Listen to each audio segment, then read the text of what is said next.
Nobody worries about kids listening to thousands, literally thousands of songs about heartbreak, rejection, pain, misery, and loss. Did I listen to pop music because I was miserable? Or was I miserable because I listened to pop music? That is John Cusack, starring in the film High Fidelity, released in the year 2000. He also wrote that movie and earned a Golden Globe nomination for Best Actor. The 54-year-old Cusack has been on our screens and in our lives for the better part of 4 decades. First in movies like Better Off Dead and Say Anything, which helped to define the 1980s. Later as the star of classics like Grosse Point Blank and Being John Malkovich. Cusack has proven he can do the big Hollywood movie too, with his hits Con Air and Hot Tub Time Machine.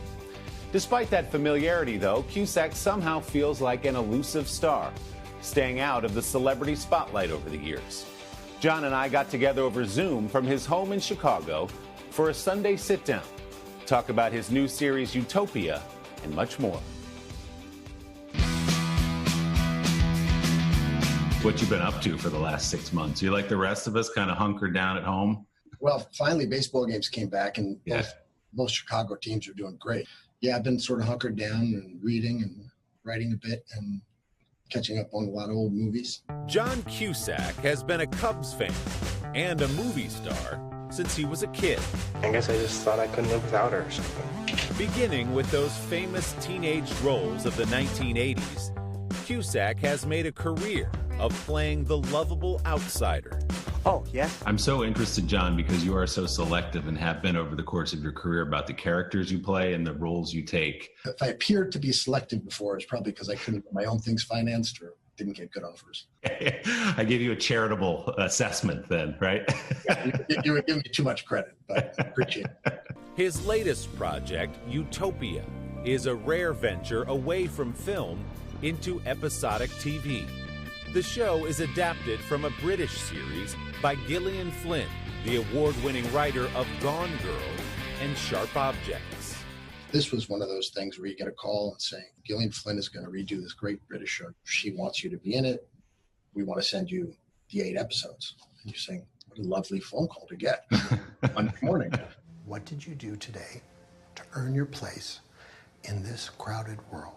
Gillian sets trapdoors that you can't see coming, and you're constantly being shocked and surprised. But the original show was that there was a comic called Dystopia that had in it these Nostradamus-like predictions about future events and calamities and kind of all the conspiracy theories. And then it emerges that there's a sequel called Utopia, and that's when the story begins. Ebola, MERS, Zika, predicted in dystopia years before the first case in the real world. We're talking about a pandemic, which obviously we're going through now. You couldn't have predicted that when you were shooting the show or they were conceiving of the show.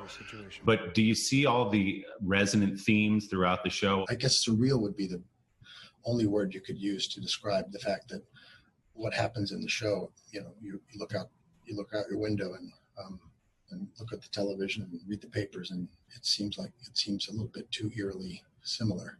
Off-screen, Cusack always has been vocal about what he sees outside his window, advocating again this election year for progressive politicians and policies. There's an enormous amount of suffering out there. So, I can remember very clearly when my father passed away, it was very hard. But I was aware that when the insurance company said, we're not going to pay for it, that I could pay for it because I was a successful actor, right? So I knew that was the truth. And I thought to myself, I couldn't imagine what the families were going through when they were trying to get care for their loved one. And, they were getting the brutal cold shoulder from the insurance companies. There has to be a correction, and it has to be a New Deal style correction. And, they can choose whatever language they want. But, let's just rewatch those middle of the road Ken Burns documentary, and it has to come in an FDR style way, in my opinion, with all humility. So I just hope that the Democrats don't think that they can squeak by without doing the structural change that's needed. Cusack's view of the world and his career were shaped by a childhood in Evanston, Illinois, just outside of Chicago. Well, I think in my family, my father, he loved theater and art, and film and, cinema and stuff. And my mom was more of in the social activist part. Cusack's father was an actor and a documentary filmmaker. His mother, a school teacher. The 5 Cusack children all followed their father into film. What was the first inspiration to be an actor as you were growing up? In the summer, I'd always go to the old art house movies. When my sister and I were teenagers, they started making some films in Chicago about teenagers, which weren't really a genre at the time. John Hughes made one called 16 Candles, and so we both got small parts in that. Talk to her. Talk, dude. I have a relationship with her. That's how we kind of got into it. That small role began a string of successful movies centered around young love, including The Sure Thing. No strings attached, no guilt involved, a sure thing. And Better Off Dead. Well, I guess this is it. But it was the 1989 classic Say Anything, featuring the now iconic boombox scene, that solidified Cusack's status as a cult hero. I don't want to sell anything, buy anything, or process anything as a career. Yeah, it's weird. It's like having your yearbook pictures on cable all the time. It's kind of a strange one. It's nice that people still are actually thinking or talking about some of those old movies. Many of those old movies include Cusack's favorite on-screen partner, his big sister, Joan.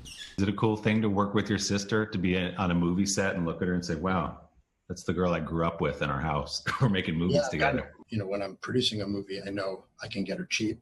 You're going to come by and call me in this scene, okay? Hey, Rob, you. And then everyone's really happy. It's usually the funniest scenes in the movie. But even after a career of nearly 40 years... Feeling uneasy, man. Top 5 side ones. Track ones. What happens when a man goes through his own portal? There is still one scene that stands out above the rest.